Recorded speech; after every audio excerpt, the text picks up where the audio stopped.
Paquette-Smith, and today I'm going to talk about using collaborative testing to enhance student learning. Oh, sorry.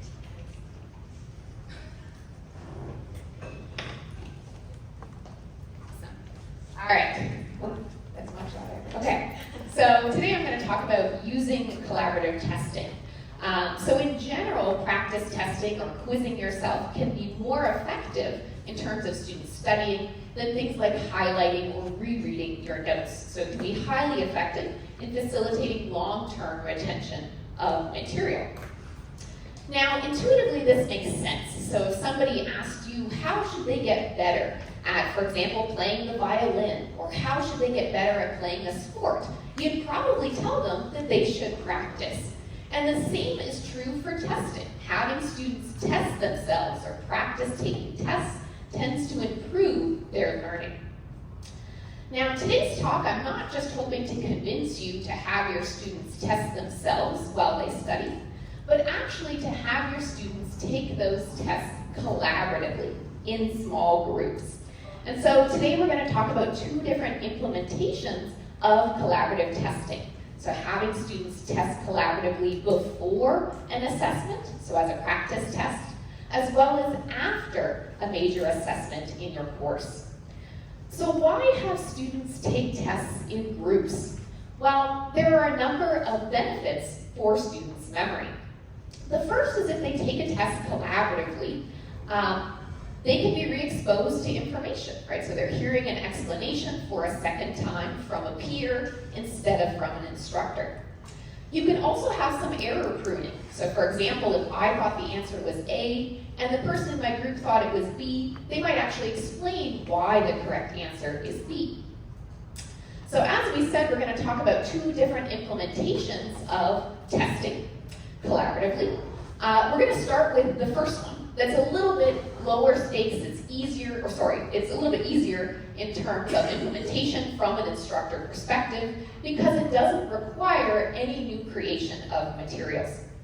So here you can implement collaborative testing after an exam. So how do you do that?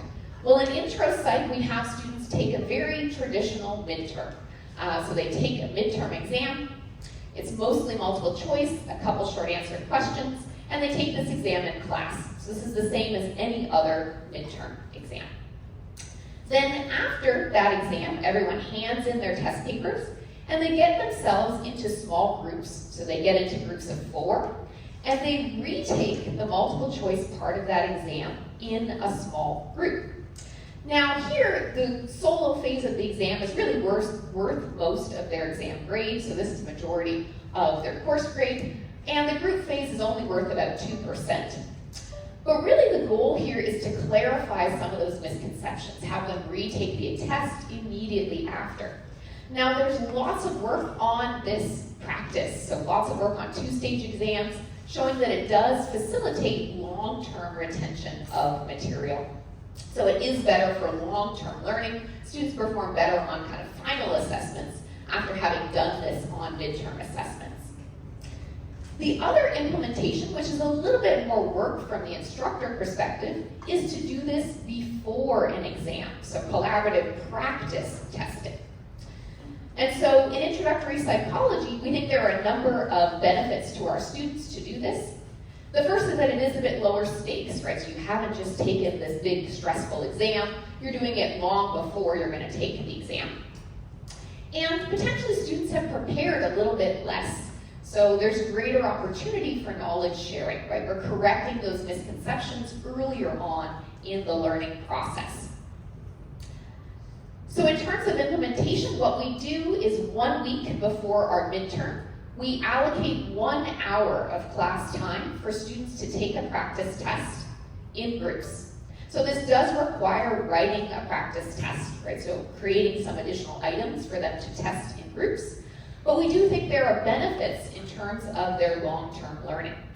So in our class, what we've done is we actually, in one iteration, had students do some of these items in groups. So certain questions were done in groups, and other questions, they did them individually. So they practiced a set of questions, some individually, some in groups, and then we had a surprise assessment 1 week after the activity Turns out they do better on the items they previously practiced collaboratively.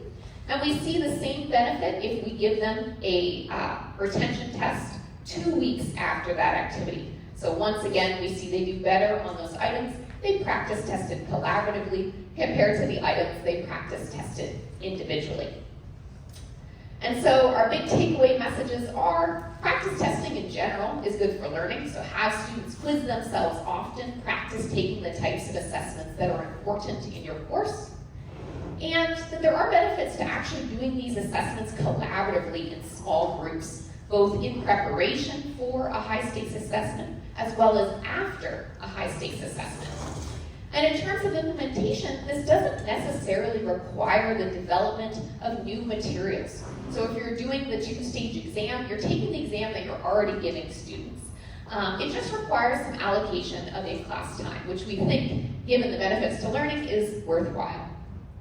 And so, just quickly, I want to acknowledge my collaborators on this work. So there are lots of people involved in some of these collaborative testing projects, looking at the benefits to student learning. Thank you.